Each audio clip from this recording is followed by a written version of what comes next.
היה, זה יום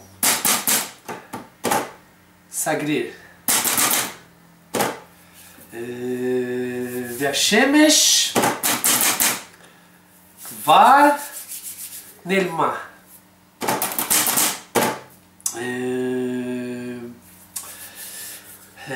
למבט,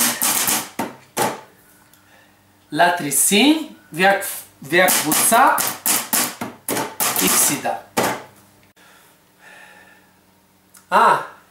שלום, אני גוסטבו בוקולי. היה לי קריירה יפה מאוד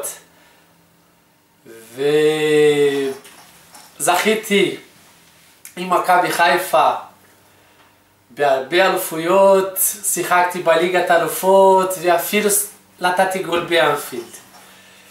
אבל הייתי מחליף את הכל ברגע אחד, לשחק בנבחרת, לעמוד בהמנון ולראות את הדגל של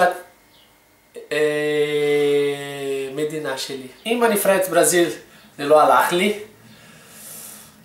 הגעתי לארץ בשנת 2001 וגם פה רציתי לשחק בנבחרת ישראל וגם לא הצלחתי בגלל תעודת זהות.